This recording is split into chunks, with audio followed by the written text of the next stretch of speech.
السلام علیکم ناظرین،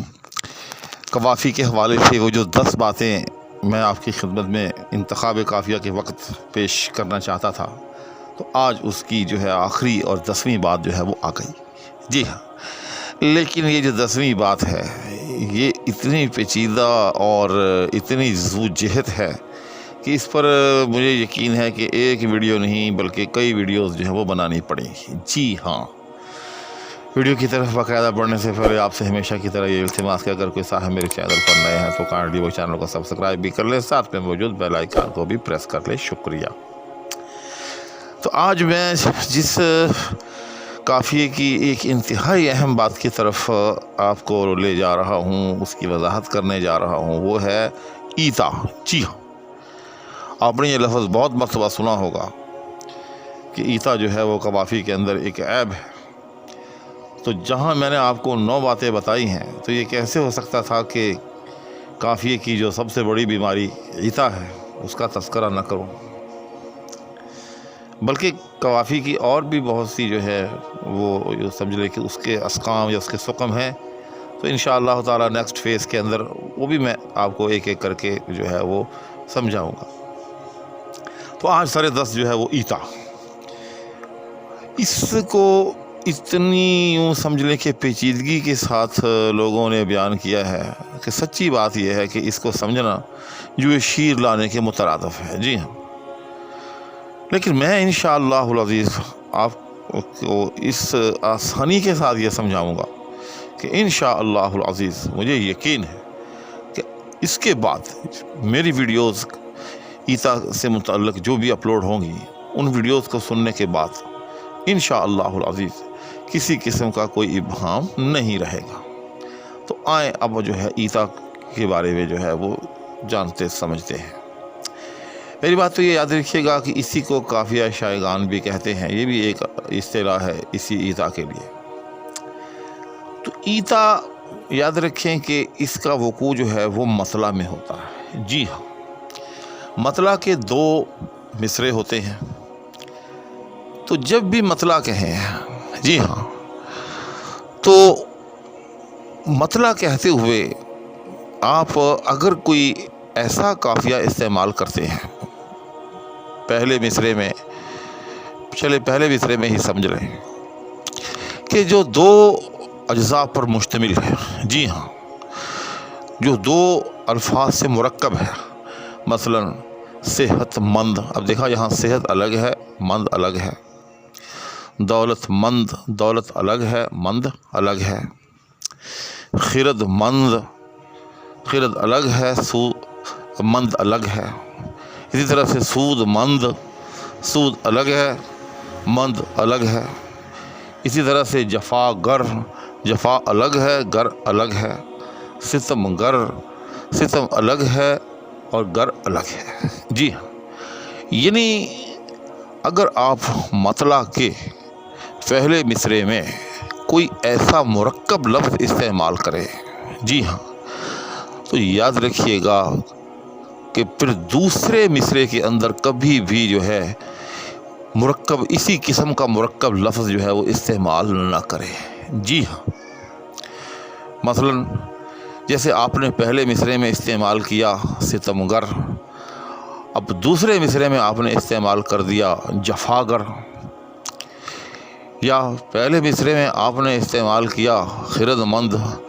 اور دوسرے مصرے میں آپ نے استعمال کر دیا سود مند، یا پہلے مصرے میں آپ نے استعمال کیا خوش بخت اور دوسرے مصرے میں آپ نے استعمال کر دیا بدبخت،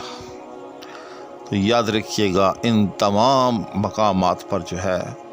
ایتا ہو جائے گا، یعنی آپ کا جو قافیہ ہے یا آپ کے جو قوافی ہیں مطلع کے اندر وہ ایتا کا شکار ہو جائیں گے۔ اور ایتا کی بھی یاد رکھیے گا کہ 2 قسمیں ہوتی ہیں، ایتا جلی اور ایتا خفی۔ انشاءاللہ العزیز اس کی تشریح اور اس کی تفصیل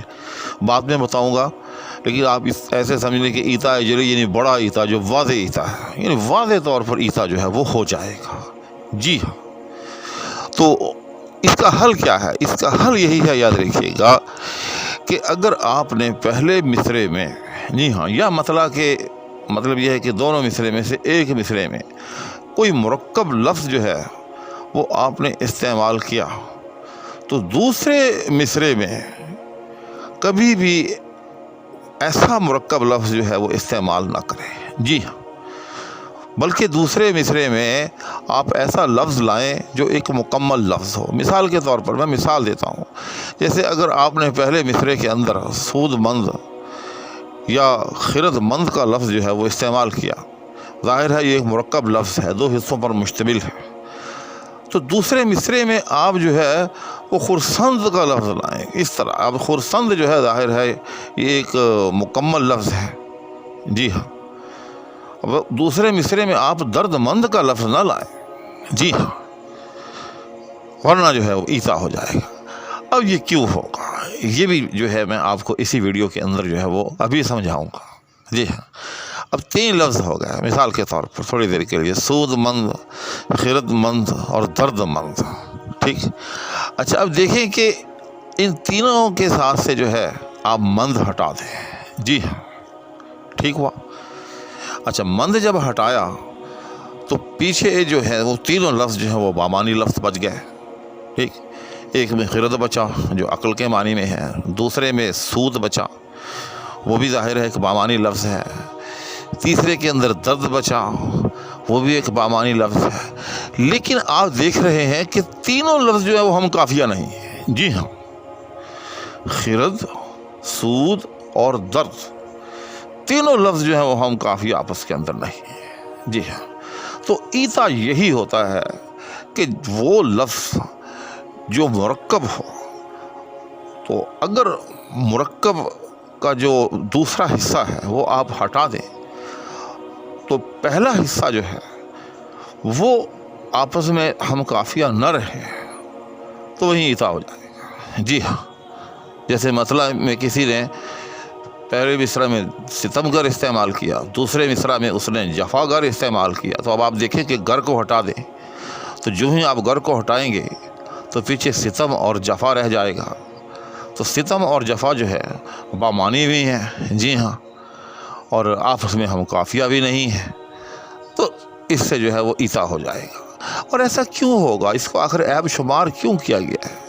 اس لیے کیا گیا ہے کہ لفظ کی وحدت ٹوٹتی ہے۔ قافیہ جو ہے وہ ایک یوں سمجھیں کہ تلذذ کا نام ہے، ایک ہم آہنگی کا نام ہے، صوت جو ہے، آواز جو ہے، اس کی ہم آہنگی کا نام ہے۔ تو اس کے اندر یوں سمجھے کہ لفظ کی جو صوتیات ہے وہ 2 حصوں میں منقسم ہو جاتی ہے۔ جب آپ ستم گر کہتے ہیں اور جفا گر کہتے ہیں تو آپ کو ایک جھٹکا لگتا ہے، ستم کے اوپر جو ہے آپ کا ذہن جو ہے یہ ایکسیپٹ کرتا ہے کہ یہاں ایک مکمل لفظ ہو گیا ہے، اور آپ ستم کے بعد شاید علم یا اس کا جو ہم وزن لفظ ہوگا اس کی توقع کر رہے ہوں گے، تو جب اس کے آگے اچانک جفا آئے گا تو آپ کو دھچکا لگے گا، جی ہاں، آپ کا جو ذہنی تلذذ جو ہے وہ متاثر ہوگا، اس لیے وہی جو ہے وہ ایذا ہو جائے گا۔ ہاں اگر آپ نے پہلے مصرے میں ستم گھر باندھا، میں مثال دے رہا ہوں، دوسرے مصرے میں آپ نے صنم گر باندھا تو پھر ایذا نہیں ہوگا۔ کیوں؟ پھر جو ہے گر جو ہے وہ اضافی ہے،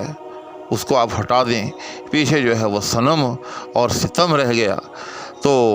اس میں جو ہے صنم اور ستم، اس میں آپ کا حرف روی جو ہے وہ میم ہے، ٹھیک۔ تو اب آپ پر یہ پابندی ہو جائے گی کہ آپ پھر آخر تک جو ہے